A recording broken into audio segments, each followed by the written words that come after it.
네, 안녕하세요. 운동한 내과의사 닥땡입니다. 제가 사실 며칠 전에 살 안 찌는 사람이 되는 방법이라는 영상을 실제로 올렸어요.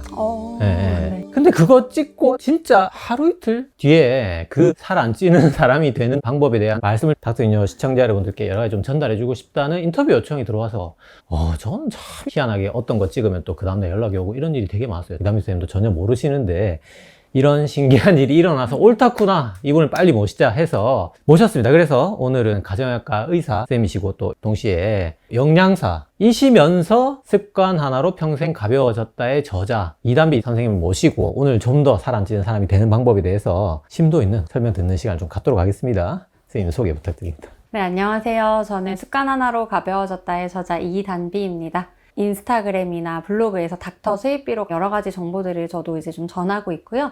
이렇게 진짜 저도 평소에 팬이었거든요. 네, 닥터 딩류 선생님께서 초대해 주셔서 너무 감사합니다. 아이고, 네. 이렇게 누추한 곳에 나오신 게 참 감사하기도 하고 죄송스럽기도 하고요. 제가 진짜 정말 일면식도 엄청 초면이신데 무례한 질문을 첫 질문부터 받도록 하겠습니다.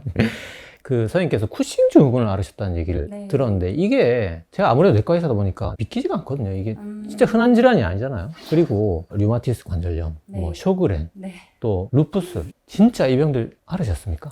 네, 몇 가지는 지금도 치료하고 있고요. 다행히 쿠싱 같은 경우는 수술해서 완치가 된 상태이긴 합니다. 수술이라면 뭐 뇌하수체 부신 어디? 네, 저는 이제 부신에 종양이 있었어요. 종양이? 네네. 부신 왼쪽에 한 3cm 정도 되는 혹이 있었고, 거기서 이제 스테로이드 호르몬이 빵빵빵 나오면서 이제 살도 엄청 찌고, 네. 그래서 수술하고 다행히 완치는 됐고, 이제 그 이후에 지금 아까 말씀하신 류마티스 관절염, 쇼그렌 이런 거를 확진을 또 받게 됐고, 약물 치료로 지금 좀 잘 유지하고 있습니다. 아마 그 부신 호르몬이 줄면서 좀 그런 면역 질환들이 온 거 아닌가 싶은데요. 저도 제가 하필 그 전에 임신 출산을 또 거쳤습니다. 그래서 면역 체계가 싹 바뀌는 과정을 좀 겪으면서 한 번에 많은 일들이 일어난 게 아닌가. 여러분, 이거 진짜 드문 질환입니다. 어디든 뭐 사실 혹이 있다는 건 드물잖아요. 근데 그 혹에서 막 호르몬이 뿜어져 나오는 이런 희귀난치성 질환 앓으시고 그것 때문에 수술하고 또 수술로 인해서 더 희귀한 병들이 막 오는 이런 일을 폭풍같이 순차적으로 겪으신 것 같은데 이게 아무래도 쿠싱이라는 게 살이 굉장히 많이 찌지 않습니까? 이거는 뭐 차원이 다르잖아. 진짜 사람이 이길 수 없는 그런 비만이 왔을 것 같은데 그거 물론 이제 수술하셨겠지만 개인적으로 또 어떻게 좀 극복하지? 체중 측면에서. 일단은 제가 지금 체중보다 10kg 넘게 살이 쪘었고 저는 종양을 딱 떼고 수술방에서 나오면 제가 이렇게 슬림해져 있을 줄 알았어요. 원인을 제거했으니까.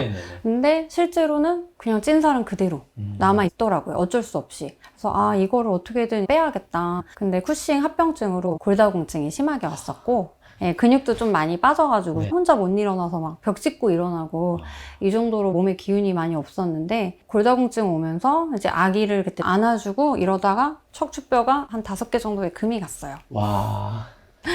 네, 그러니까 뭐 이거는 다이어트를 할래야 할 수가 없는 상황인 거죠.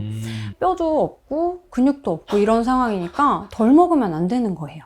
엄청 영양가 있게 잘 먹어줘야 되는 상황이고 뭐 일상생활도 어려운데 운동을 어떻게 하겠어요. 그래서 좀 다이어트는 일단 미루자. 건강을 먼저 좀 회복을 해야겠다. 그쵸, 일단 먹어야죠. 그렇죠. 일단 잘 먹는데 초점을 맞추게 됐고요. 그렇게 해서 한 1년 반 정도가 지났더니 다이어트를 일부러 안 했는데도 지금의 체형으로 돌아오게 됐어요. 그래서 그때 이제 제가 깨달은 게 환자분 살 빼면 좀 건강해지실 거예요. 그렇게 항상 말을 해왔었는데 약간 반대로 생각을 해야겠다. 내가 건강한 몸이 되면 살도 저절로 따라오는구나. 그래서 살을 빼야지 하는 것보다 건강한 삶을 조금씩 만들어 가다 보면 체중도 저절로 따라올 수 있다. 이렇게 해야 환자분들을 더 잘 격려할 수 있겠구나 이런 생각이 들게 됐고. 야, 근데 사실 한 끗 차이거든요. 맞아요. 살을 빼서 건강해진다가 아니라 건강한 삶을 살면 살이 빠진다. 그렇죠. 또 하나 배웁니다, 제가. 네. 자, 그럼 본격적으로 살 안 찌는 방법에 대한 소위 말해서 강론. 제가 책 보면서 2번 놀랐어요. 뭐냐면 첫 번째는 구성이 마인드, 식단, 운동. 정확히 그 영상 순서대로 돼 있더라고요. 역시. 잠깐 소름. 그 다음에 또 넘어가다가 에사비, 소름. 이렇게 해서 이 무조건 모셔야겠다. 그래서 모시게 됐는데 그 마인드부터 짚어보도록 하겠습니다.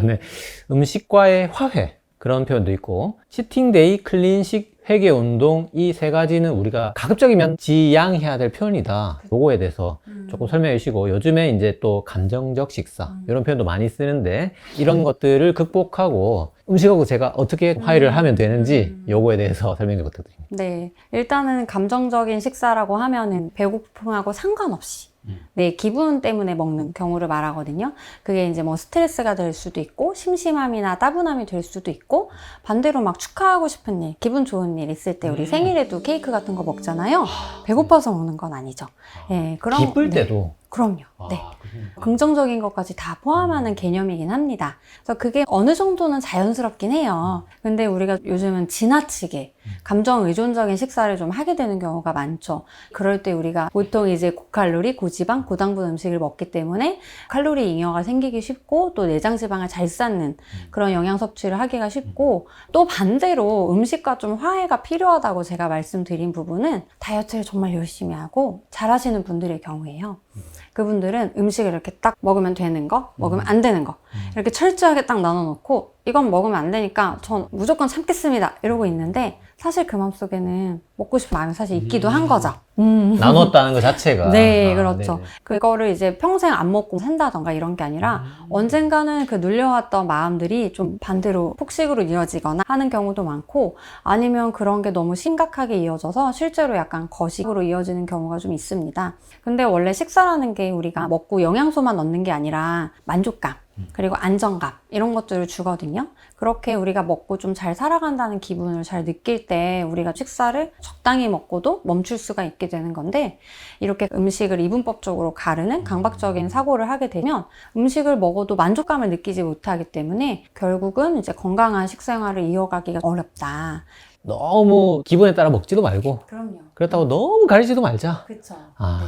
요즘에 그 맞는 말 아저씨라고 우창윤 교수님 네네네. 정말 그 훈계 잔소리 계속 하시는 그분도 라면 드시거든요. 그럼요. 맞아요. 맞습니다. 저도 사실 치킨 먹고 네. 네, 가족들과 라면도 먹고 맞습니다. 합니다. 그 횟수가 이제 현격히 적고 그렇죠. 적으려고 노력하는, 사실 거기에 이제 포인트가 있는 거지. 맞습니다. 이걸 영원히 안 먹고 살 수가 없죠, 우리나라에서. 맞아요. 네네. 아까 감정적 식사라는 게 부정적인 감정만 생각했는데, 기쁜 마음. 네.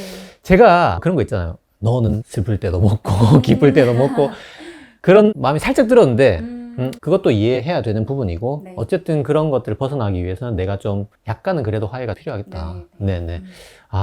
그 다음 질문은, 제가 초대 손님 모시면 항상 제 손을 더럽히고 싶지 않아서 남의 입을 통해서 꼭 네. 듣고 싶은 질문 중에 하나인데, 키토 식단. 네. 요즘에 정말 뭐 광풍이지 않습니까? 그쵸. 네. 아무래도 이제 무언가 좀 극단적으로 가는 거 마냥 좋지만은 않을 것 같거든요. 뭐 탄수화물을 우리가 분명히 줄여야죠. 네. 예, 줄여야 되지만 아예 뭐 줄여버린다든지, 또 반대로 지방을 너무 또 줄여버리는, 뭐 사실 같은 개념일 것 같은데, 이런 탄수화물과 지방의 요즘에 소위 말하는 전쟁에 네. 대해서 어떻게 바라보시는지, 그리고 또 어떻게 우리가 바라봐야 하는지 좀 설명 좀 부탁드립니다.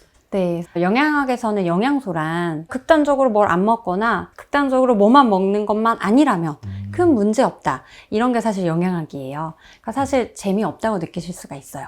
네. 환자분들이 가장 싫어하는 게 네. 적당히 드세요. 맞습니다.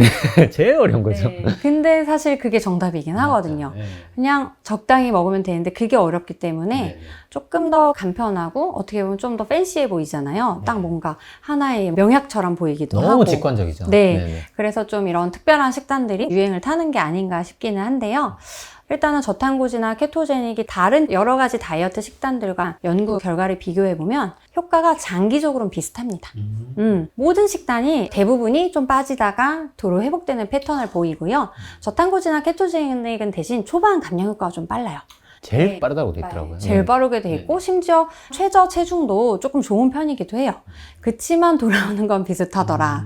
그거는 아마도 우리 몸의 대사가 결국은 좀 적응을 하는 측면도 다, 결국은 모든 다이어트 식단이 좀 비슷하다.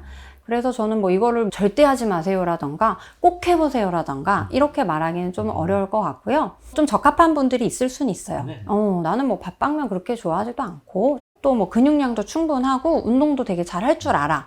또 심혈관 질환 위험도 없으시고 이런 분들은 뭐 얼마든지 저탄고지를 좀 해봐도 될 수 있다 생각을 하고 요즘은 뭐 당뇨병 학회나 비만 학회에서도 탄수화물 조금 줄이는 건 괜찮긴 하다. 저탄식이 정식으로 등록이 돼 있죠. 그럼요. 네. 그래서 뭐 한 30% 정도까지도 가이드가 나와 있는 상황이기 때문에 그 정도까지는 저도 안전하게 상의해서 할 수 있을 것 같다. 네, 다만 이제 완전 10% 미만 섭취하는 케토제닉이나 무탄수나 이런 것들은 정말 이제 부작용이 큰 경우가 있긴 하기 때문에 좀 주의해서 하셔야 되고 제가 가장 비추하는 대상자는 근육량 별로 없는 여성분들은 좀 비추다. 그런 점을 말씀드리고 싶습니다. 맞습니다. 저 100% 동의하는데 제가 만나 뵀던 키토 하시는 환자분들은 하필 또 여성 마른 당뇨 환자분들이 많더라고요. 네. 그분들 이제 식후가 네. 근육량이 적다 보니까 너무 많이 뛰는 경향이 있어서 그 공포에 그쵸. 탄수화물을 입에 넣지를 못하고 네, 맞아요.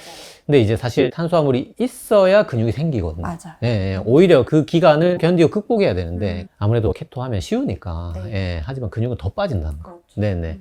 그렇지만 분명히 또 잘 맞는 분이 첫 번째 있을 수 네, 있고 맞아요. 두 번째 의사와 상의하에 충분히 또 해볼 수 있는 실제로 뭐 고지까지는 아니어도 네. 저탄은 고려해볼 수 있는 식단 목록 중에 하나로 정식 등재돼 있기 때문에 네. 예. 그런 뭐 각자 또 다 다를 수 있다는 점. 네. 한 가지만 네네. 덧붙이자면 저탄고지를 하더라도 지방의 질을 좀 생각을 하셨으면 좋겠다. 저탄고지가 이제 식단이 뭔가 삼겹살만 마음껏 먹어도 괜찮은 그런 식단처럼 여겨지는 측면이 있는데 지방을 먹을 때도 이제 뭐 불포화 지방산이 풍부한 해산물이나 올리브오일이나 견과류 이런 것들로 영양가를 좀 충분하게 꼭 채워주시는 게 하시더라도 중요할 것 같다. 말씀드립니다. 이거는 아마 편집될 가능성이 많아요. 그래요? 왜냐하면 네. 그분들이 저탄고지라고 하는 거는 다 삼겹살이거든요, 사실. 그렇죠. 네네. 그렇죠. 포화지방 섭취가. 네네네. 버터 네. 이런 거라서 해산물 견과류를 먹는 저탄고지를 하면 그분들 보기에는 이도저도 아닌 것 같은 거라고 저는 알고 있습니다. 네, 맞습니다, 사실. 네, 그러면 이제 식이섬유, 채소, 그 다음에 단백질을 제가 좀 여쭤볼게요. 네. 보통 한국의 채소 하면 나물, 네. 김치, 짠 거. 물론 이제 다른 나라에 비하면 그래도 최저치는 보장이 되는 측면이 어느 정도 네. 있겠지만 또 많이 먹진 못해요. 그래서 좀 많이 먹을 수 있는 방법. 두 번째는 이제 단백질은 의사들이 설명 좀 어려워요. 뭐 체중당 뭐 1g 괜찮죠. 무슨 말인지. 그래서 좀 그냥 음식 하나 딱 찍어달라. 단백질. 좀 쉽게. 좀 쉽게. 네네네. 네. 요렇게 두 가지 여쭤봅니다. 네. 네. 일단은 채소를 좀 많이 먹을 수 있는 방법은 두 가지가 있습니다. 그래서 저 같은 경우는 이제 생으로 먹을 수 있는 샐러드 채소나 쌈 채소는 싹 씻어서 물기를 제거해서 다 이제 넣어놓습니다. 통 안에. 이런 거를 주말에 한 번만 해놓으면 5일 정도 버틸 수 있습니다. 평일에. 예, 그래서 아침에 그냥 스틱을 챙겨서 나간다던가 해서 좀 먹을 수가 있고 뭐 외주를 준다면 샐러드 팩을 사거나 나물 반찬을 반찬 가게에서 사거나 이런 식으로 좀 해보실 수 있겠고 저는 신장 기능이 정상이신 분들은 하루에 한 잔 정도는 채소를 통째로 갈아 넣은 스무디도 나쁘진 않다. 아예 정말 못 먹는 것보단 낫다 이렇게 생각하는 편이에요. 이거는 이제 전제 조건을 잘 들으셔야 됩니다. 그럼요. 네네. 네. 채소를 먹을 수 있으면 가장 좋고, 네. 예, 그게 안 되면 주스도 전혀 안 먹는 것보다 훨씬 낫죠. 맞죠. 네네. 그래서 뭐 착즙보다는 통째로 갈아 넣은 제품 그리고 당뇨 첨가나 뭐 과일을 너무 많이 넣는다던가 이런 건 좀 최소한 제품을 잘 고르시거나 케일 주스 같은 네, 거. 네, 네네. 만드시는 게 좋을 네. 것 같고요. 또 이제 뭐 외식을 하면은 저는 되도록 일품 메뉴, 그러니까 한 그릇만 나오는 음식보단 그냥 한식, 정식을 고르시는 걸 좀 권장을 합니다. 왜냐하면 말씀하신 대로 우리는 최저 채소 섭취량이 보장된 한식을 갖고 있기 때문에 그럼 나물도 좀 드실 수 있고 뭐 국에 미역이나 뭐 채소 같은 건더기 또 건져 드시고 이런 식으로 하시면은 좀 잘 챙겨 드실 수가 있을 것 같아요. 저는 요즘에 생채소. 진짜 너무 좋은 것 같아요. 예, 예. 그냥 뭐 상추 이런 거. 네. 말도 안 돼. 그냥 거북이처럼 막 뜯어 먹는 거야, 그냥. 네. 저희 애들이 아빠 거북이 같아. 이렇게. 네네. 말하는데 그게 진짜 맛있어요. 그럼요. 또 제철에 드시면 더 맛있고요. 배추 같은 거. 진짜 건강한 느낌이 들어요. 되게 기분이 좋아져요. 맞아요. 저는 이제 그런 음식들을 약간 우리를 행복하게 해주는 음식이라고 표현을 해요. 장내 미생물에도 도움이 되고 네네. 실제로 세로토닌 합성에도 도움이 될 수 있고 수분이 또 굉장히 많기 때문에 네네. 채소는 물을 따로 먹지 않아도 신진대사를 도와줄 수 있는 측면도 있다고 봅니다. 네. 단백질 음식 하나 추천해 주실까요? 질 음식은 딱 하나만 추천하기는 좀 어려운데 아까 이제 계량이나 이런 게 좀 어렵다고 하셨잖아요. 네. 예. 저는 그러면 종류 상관없이 본인 손바닥으로 한 손바닥 드세요. 끼니당. 그래서 뭐 저 같은 경우는 계란 하나에 설탕 안 들은 두유 하나. 닭가슴살도 본인 손바닥 여기 하나 정도 드시면 될 것 같고, 저 같은 경우는 이제 냉동실에 항상 냉동 새우, 네, 그리고 또 냉동 생선, 이거는 좀 구비를 해두는 편이에요. 사실 새우는 해동도 금방 되거든요. 아, 해동해서 바로 드시나요? 해동해서 그냥 팬에 잠깐 굽기만 하면 됩니다. 구워서? 네, 네, 그냥 올리브 오일에 이렇게 뭐 후추나 파프리카 가루 뿌려서 좀 그냥 구워서 샐러드에 추가해서 먹기도 하고, 아니면 이제 뭐 파스타 만들어 먹을 때도 한두 주먹 넣어버리면 되기 때문에 그런 식으로 좀 드시는 게, 사실 해산물도 굉장히 고단백이거든요. 그렇죠. 네, 네. 그래서 해산물도 생각해 보셔라. 네, 아니면 요즘은 이제 뭐 비땡고나 뭐 비비고. 씨땡땡 다 말했잖아요. 네, 뭐 비비고나 씨몬스터 같은 그런 네네. 회사들에서 이렇게 렌즈에 돌려 먹으면 되는 그런 네네. 순살 생선 제품들도 많이 나와서, 공평하게 경쟁사까지 풀무원, 네. 우리를 도와주는 그럼요. 이런 식품들도 정말 많이 개발되어 있는 것 같아요. 네, 그래서 맞아요. 간편하게 요즘에 그런 거 많이 사볼 수 있고, 오늘의 소위 말해서 단백질 하나의 킥, 네. 예, 냉동새우 좋은 것 같아요. 네네, 강추드립니다.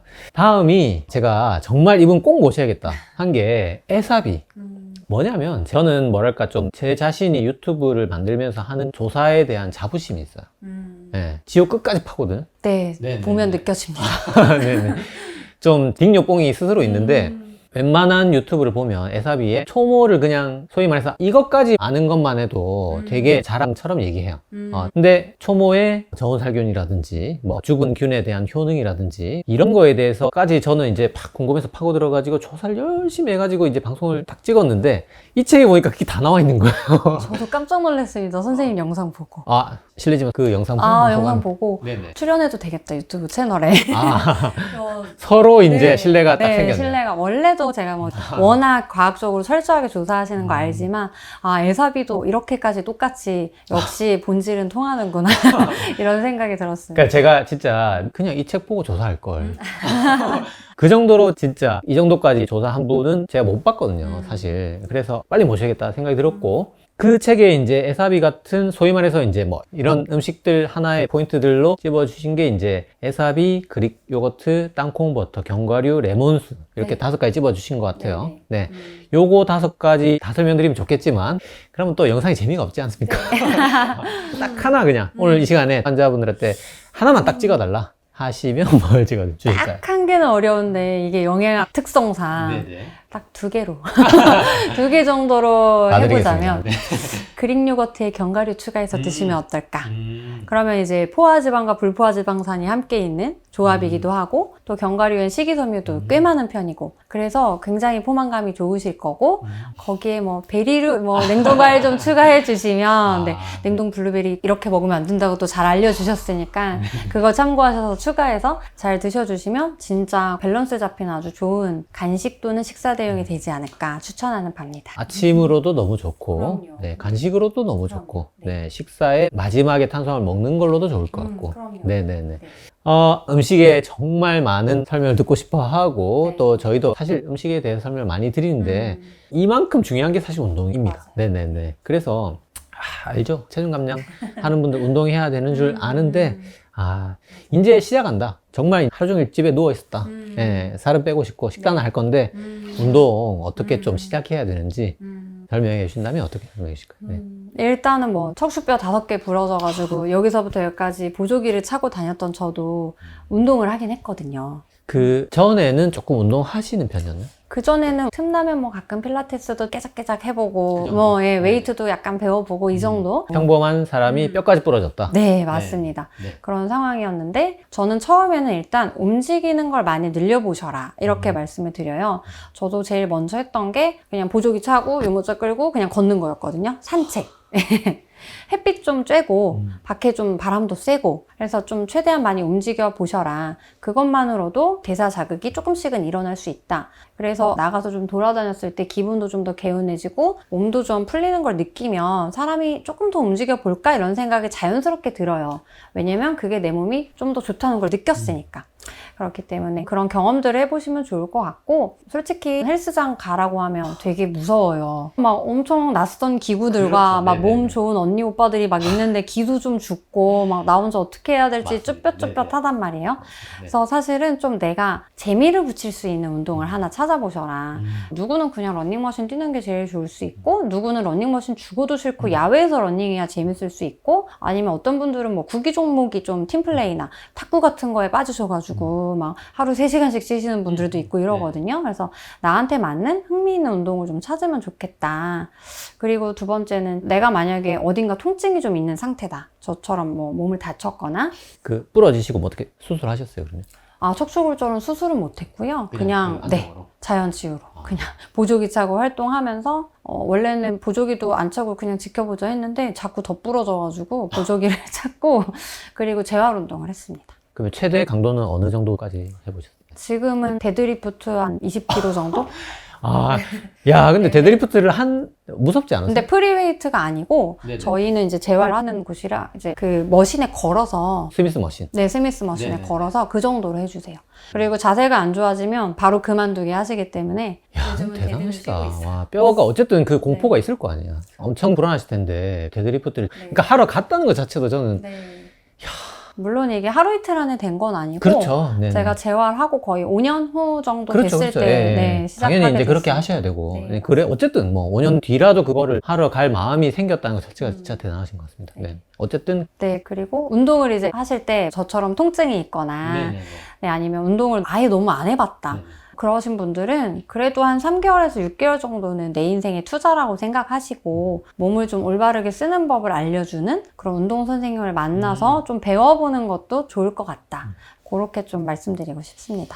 일단 걸어보자. 네. 1번. 두 번째는 재밌는 운동을 찾아보자. 그렇죠. 세 번째는 선생님을 찾아가자. 그럼요. 아, 정말 운동을 못할 분은 없다고 생각해요. 그럼. 아시겠지만 네. 진료실에서 운동하세요 하면 처음 돌아오는 말이 나 무릎이 아파서 맞아요. 거의 뭐 맞아요. 이거거든요. 네. 네, 그래서 무릎 안 좋은 분이 하는 운동 제가 다 찾아봤어요. 정말. 네, 그래서 도와주는 마음이 물론 컸죠. 하지만 이제 진짜 어떤 핑계도 못 대게 하겠다. 못된 마음도 살짝 있었는데 와, 좀 운동은 방법론적인 건 아닌 것 같아요. 결국 마인드의 문제라고 생각합니다. 네. 자신만의 동기부여를 좀 찾으시는 것도 좋을 것 같아요. 저 같은 경우는 출산하고 바로 제가 아파서 아이를 제대로 못 돌봤거든요. 아이를 위해서. 네, 그러니까 그게 굉장히 크더라고요. 또 제가 희귀병을 많이 진단을 받으니까 이거는 몸을 만들어 놓지 않으면 애가 성장할 때까지 내가 건강하게 살겠다는 보장이 없다. 이런 생각이 위기감이 강하게 드니까 조금씩이라도 하게 되더라고요. 진짜 네. 와, 대단하십니다. 네. 마지막으로 소위 말해서 제가 이 책 보고 영상 만들 걸 이라고 느낄 만큼 좋은 내용으로 가득 차 있는 책을 쓰셨는데 이 책을 쓰시면서 느낀 점과 그리고 이 책이 필요한 분, 그 다음에 이 책을 읽는 분들에게 마지막으로 말씀을 좀 해주신다면. 감사합니다. 네. 제가 쓴 책은 표지에서도 보실 수 있게 이렇게 순환하는 그림이 있어요. 그래서 우리가 내 삶을 돌보는 일을 할 때 그게 하나의 선순환을 만들어내요.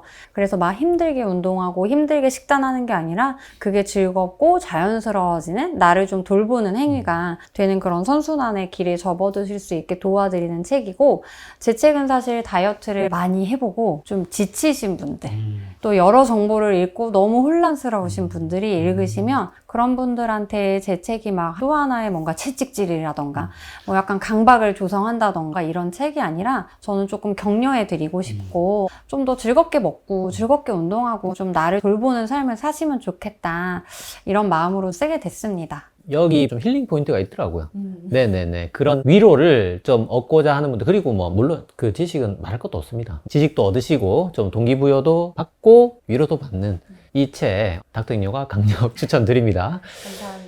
그리고 오늘 또 선물을 네. 가져오셨다면서요.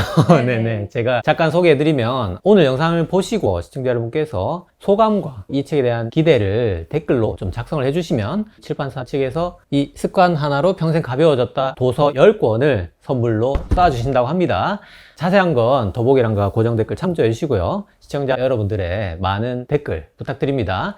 자, 그러면 오늘 순서 모두 마치도록 하겠습니다. 감사합니다.